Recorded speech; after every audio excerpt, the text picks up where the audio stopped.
Generally, the spatial label varies between a village and the districts. And basically, there was a debate between which is the most appropriate label. Even you can think about, you can give a very challenging idea about the spatial level of development. But at present, based on the documents that we have reviewed, you can see that there is a very unique debate between the community development block and the districts. Now, what has happened in the whole sequence in the last, say, 50 years? In 1957, there was a Balwant Rai Mehta committee report. They talked about three-tier Panchayati Raj system. So it is the structure. It has nothing to do with the special label. But in that structural framework, they have identified village and block and the districts. And then three-tier system, we call three-tier local self-government system, because that's very important. Now, in between, in the planning process, there was various, especially in the third five-year plan, there were various, initiatives which were taken to really implement the plans at the grassroots level. The specific reports are already available. You can browse these reports from the references which are given at the end of this module. Okay, now in 78, there is a very interesting thing. There was a working group on block level planning. That working group said that rather than district, the block is more important. What is the benefit of block? Because block is more decentralized. When you talk about districts, you are moving towards centralization, because typically in one district you have 10 blocks, you have 12 blocks. That happens. Okay, so this committee report, it is called Ashok Mehta committee report. They said that block development is very important. Further, in the whole process of development, the Panchayati Raj related issues were also initiated, which means that there was a Balwant Rai Mehta committee report, and after that there was another committee report published in simultaneously when the working group on block level planning was published by Ashok Mehta. It is another focus which again focused on the block level structures. Okay, so what we are saying that in 1978, it's a very interesting threshold when you have on one side the working group report on block level constituted by the Government of India, and on the other side you have another structural related report which is headed by Ashok Mehta. Interestingly, the working group on block level planning was headed by one very eminent economist. Okay, now in between, the thinking was going on. People were debating on the labels, special labels, and ultimately in 1982, the Government of India again appointed a working group which was headed by Professor Hanumant Rao, and the title of that report, which was published by this working group on district planning. There are two volumes which are published, as you see in this figure. These are two volumes which are published in 1984. So between these 2 years, this is for the first time a massive exercise which was conducted, where even your theories which we just talked about in the earlier module, the centrality theory, the growth pole approach, were looked in the what Krugman used to say in the new economic geography, was used within the district level.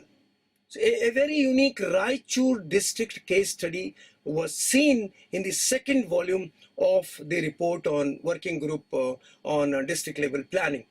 So what the conclusion that we draw, that this working group on district level planning said that, okay, block is a very idealistic situation, but keeping in view the administrative aspects, the capacities which are available, because whenever you go down, there are less capacities, because now this is my understanding, you can argue on it, that the micro planning is a easier said than action approach. It's very easy to talk about, okay, participation, inclusiveness, bottom-up approach, but it is very difficult to implement. It is very difficult to document it. It is very difficult to make a professional document. When you talk about micro plan document, say of a block, or say of a village, or say of a district, then not only you have to see the theoretical framework, whether it is viable or not, whether the investment that you are making there will be economizing or not, whether economies of scale will come or not. All economics is going to be implemented. But very importantly, you have to see the administrative framework with the capacities.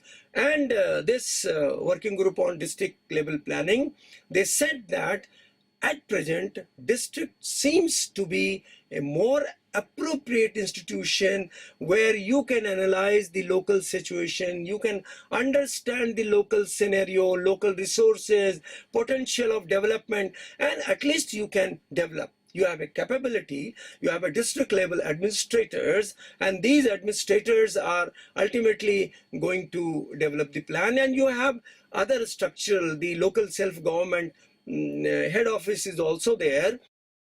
You can talk about Zilla Panchayat. So that debate is going on. But there is another important point, is that till this time, the micro planning was a very idealistic scenario, a very, thoughtful idea of creating a kind of welfare scenario at the grassroots level. And even up to that particular point, the whole institutional framework was never made a part of the constitution. It was a kind of directive principles. So it is your wish, your means the wish of a state or a province to implement it or not.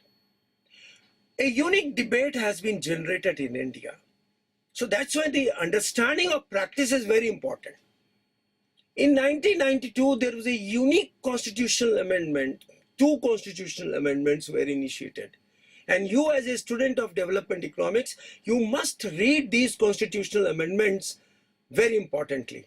Not what I say you believe. Don't do it, because I may have my own understanding. So it is always better to collect the water from the Gangotri itself. So the Gangotri is the original constitutional amendments. And this is called 73rd and 74th constitutional amendments. These are, I think, in the recent past or in the last 30 years, 2 revolutions are very important in the context of overall development. One is this institutional development called 73rd and 74th constitutional amendment. Other is the ICT revolution, the use of information and communication technology in a massive manner. And now at this time in the 21st century, you have to not only think about how to maximize the demographic dividends, the young people, but how to maximize the benefit coming out of digital dividends. Majority of our population, the population in India or even any country, you take example of Senegal, which is an African country, a small country, but it has 98% of accessibility to the mobile telephones. So that is a very important dimension. So these 2 revolutionary development are very important. So coming back to this 73rd, 74th amendments, they identified the different spatial labels, the village, the block, and the district. They identified various administrative framework which are important for administration, for governance, and for development.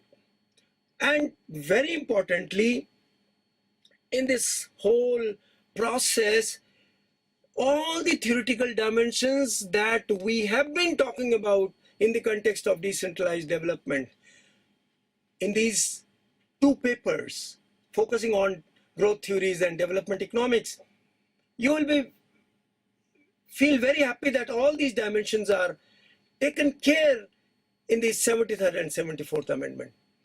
When you go for constitutional amendment, what you need a massive discussion, not only in the parliament, but in the state assemblies, the fourth pillar of democracy, the press, the media, and ultimately it has been adopted, which means that it has been well accepted in the political arena that the micro development, decentralized development, inclusive growth are not just name or just a nomenclature.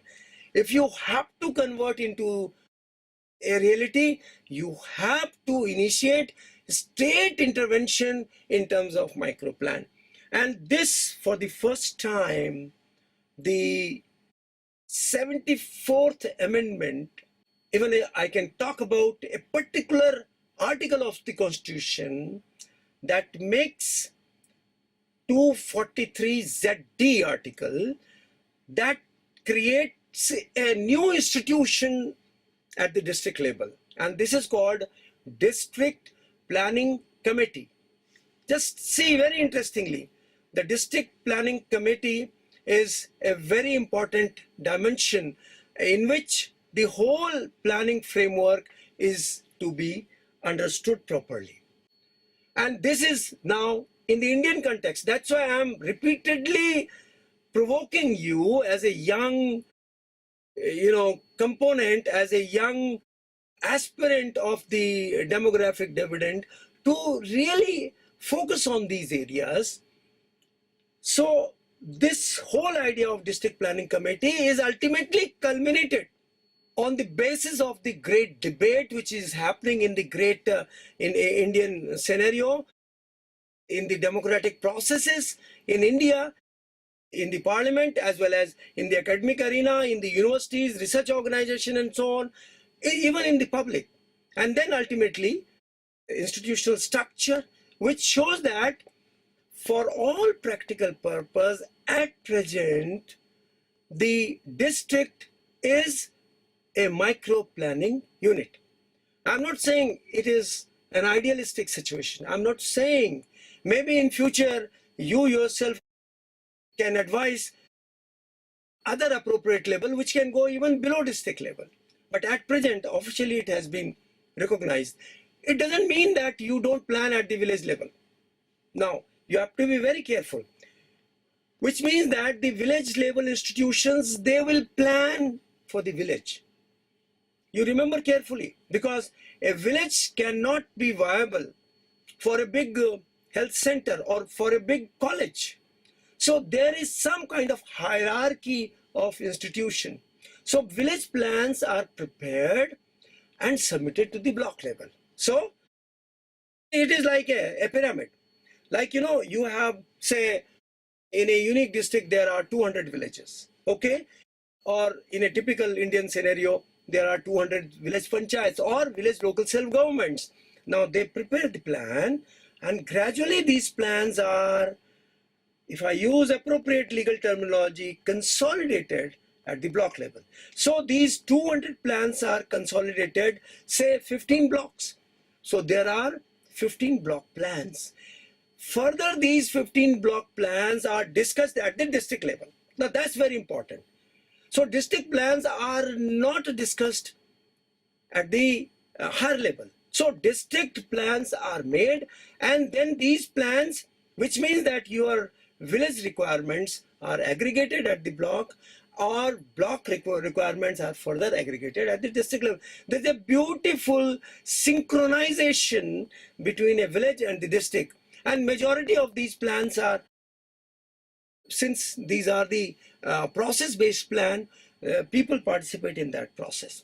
Now, recently the Niti Aayog, a very new incarnation of the erstwhile Planning Commission, the Yojana Ayog, the Niti Ayog, in its Gazette notification, is specifically talking about as one of the fundamental objectives to prepare a credible plans at the village level, which means that for all practical purpose, what you have to do, you have to prepare village plans. There are institutional arrangements which are already there as per the constitution. You have village level local self-government, you have block level local self-government, you have district level local self-government, and you have a very unique urban rural composition. There are village level local self-governments are known as village panchayats. There is a concept, legal concept called Grama Sabha. There are urban component called Nagara Panchayat. There are municipalities and there are municipal corporations, and all these are located in a particular, district, right? So the district planning committee has to integrate, because that particular integrated area development plan framework, even it has been used in the constitutional amendments. Now, the Niti Ayog further reiterated that idea. And moreover, as I was saying, that in the 21st century, if you have to attain that sustainable development goals, which talk about environmental sustainability, which talks about the climate change, which talks about all the dimensions that you think about, the sustainable livelihood, the sustainable health, the quality of life, how we are now thinking about ourselves and our young people. So that itself is a very important dimension. So now we are talking about how to plan for, if I give you one small example, how to plan to co-op with the climate change. Because climate change is not created by the villagers themselves. There is something which is happening outside, but my cropping pattern is being changed. My whole life is being changed. Temperature is being changed. How to cope up? So that itself is a very unique, challenge. And maybe I further provoke you to work in that area. How to use this? There is another important point. How to use this ICT revolution, which we call disruptive technology, in formulating a very good and substantial plan at the grassroots level. These are the new areas. There are various experiments which are going on in the using mobile telephones. How these people are doing it, how you can do it, and moreover, we have satellite data. Like in India, there's a very interesting example in Kerala that where the village people use satellite data. And those data are being compared with what villagers feel about that. So it means the data on one set of data are prepared by the villagers, other one is given by the scientists, and then both are compared. So that itself is I'm just giving you a few examples. So friends, now what we have seen the debate which goes ups and down, what should be the appropriate label of special level of microplanning. What should be the microplanning unit? And at present, practically district in India, district is a microplanning unit. You can debate it, but I can say the debate will go on. Maybe you can devise a new way to really identify the planning unit. So friends, this is about the spatial level. It's really interesting. Now, another complicated area is the spatial level we have talked about. We have talked about the structures that are required, the administrative structure, legal structures. Now, specifically on the methodology, because any planning, any intervention, if it is not need-based, you take this example. Suppose you have some problem, health problem. You go to the doctor. What doctor does? He or she first diagnose the problem. Now remember, if the problem is not diagnosed in the correct manner, if I am unable to diagnose the problem is not going to be resolved. The same is here in the context of planning. You as we discussed that in different stages, you collect the data, you analyze the data, you compile the data, you use all satellite data, computerized data, you consult with the experts and so on. But the point is, there are two ways to collect the data, because now I'm specifically focusing about how to identify the fundamental issues which are to be handled by the planning. And so roughly you can say that when you take location allocation decisions, you have two set of scenario. One is that you have a system of collection of data, you have a system what you call statistics, you have a system of collection of data. But here when you talk about decentralized planning, when you talk about bottom-up planning, when you talk about inclusive planning, when you talk about participatory planning, then there is a new approach. This is called participatory approach. So I'm just giving you the idea because this idea is beautifully gelling with or blending with the structures and the basic approach and the basic spirit of decentralized development. Okay. Now, the data that you collect, definitely you collect quantitative data, but there are certain data or certain information which are qualitative. So I'm just introducing an idea, a new approach which has been developed in the last 40 years. It is not I'm advocating it, but interestingly, the multilateral development agencies, like World Bank, like UNICEF, like UNDP, and leave all these things aside. Your government, there's a ministry, like there is a Ministry of Panchayati Raj, Ministry of Rural Development, Ministry of Human Resource Development, Ministry of Health.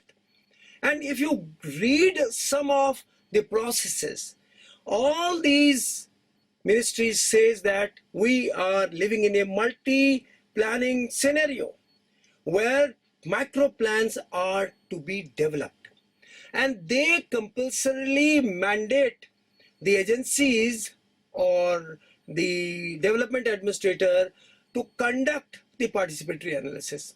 So while conducting a participatory analysis, there is an approach which is called participatory rural appraisal. We say PRA, where we learn from the villagers, from the illiterate tribals, from the slum dwellers, from the people who live on the streets, because ultimately we have to plan for these people. So this is a new approach, and this is called participatory approach, where you work like a facilitator. You do not impose your ideas on the villagers. You ask the villagers, okay, from your understanding, what would be the more appropriate way to really resolve this particular problem? And this is called PRA or PLA also, participatory learning and then action. So you collect those data, participatory process data. If you browse the Ministry of Panchayati Raj website, you will find that there are processes which are to be adopted, that how to develop the plan, because ultimately article 243ZD, and there is a specific article called 243G. It talks about the 11th schedule and 12th schedule. So there are different activities which are like in 11th schedule, which are for the rural areas, 12th schedule is for the urban areas. There are 29 functions within the rural areas, and all these functions are concerned with human development. Education is there, livelihood is there, health is there, sustainable development is there, agriculture is there, animal husbandry is there. There are comprehensive list, as we have shown you in this list. Now, that whole process is to be initiated. And you can think about how the whole idea of developing a plan document based on the participatory process can be initiated. Okay, now the last point that I would like to mention under this particular heading is that why we are talking about participation is important. There is a great debate. I'm just giving you a theoretical justification which ensures that participation is very important. There's a debate. Like in many of the development programs, participation of the local people, of the poor, marginalized, tribals, women, because that itself is very important, hard to reach people. Because if they participate, you will be able to achieve a goal. Which means that in one approach, you have to listen it carefully and see what is shown here is that in one approach, participation is a means, or participation of poor people is a means to achieve an end. Like in the initial phase, means in the 70s and 80s, there were many programs which were initiated under the social forestry or under the watershed development programs, where the government asked people to participate so that the forest development can be made, forest the trees can be planted.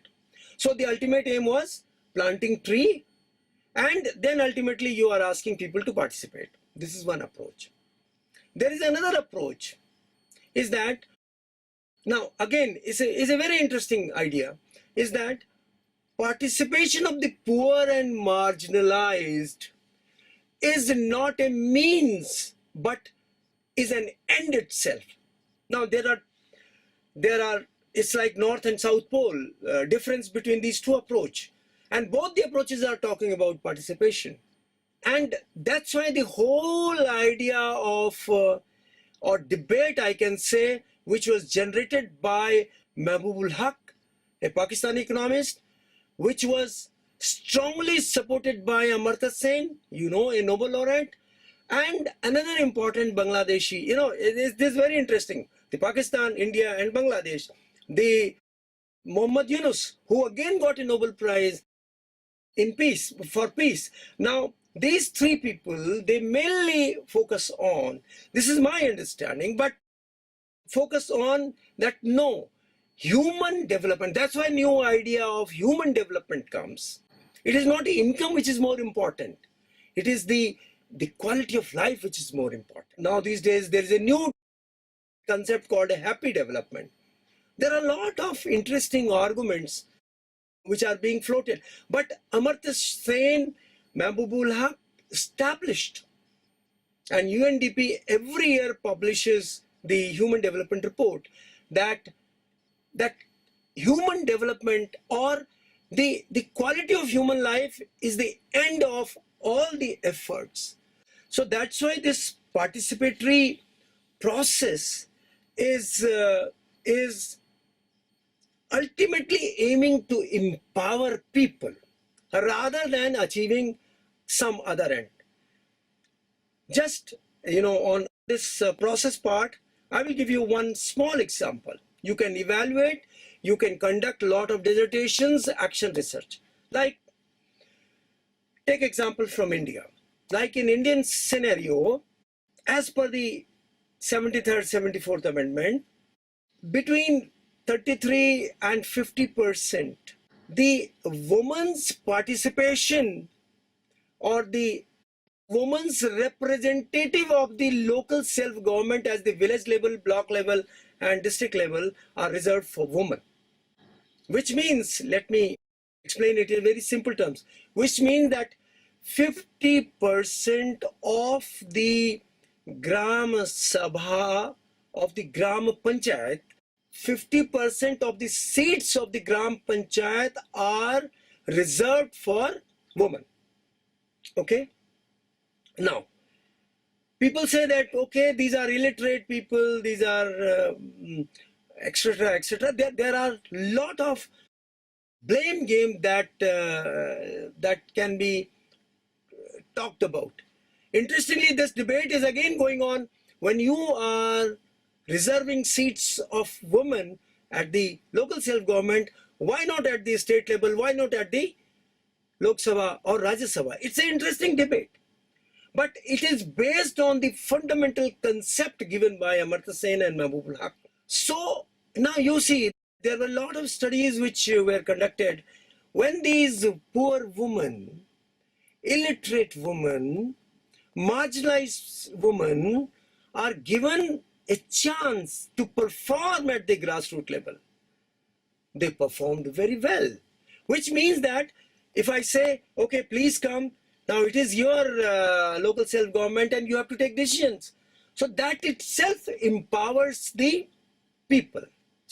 So here in this context, participation of people, that itself is an objective, and it has given a beautiful result. Now, but at present, both the approaches are blended for achieving some production process and for empowering the people. So that's why this whole process is very important.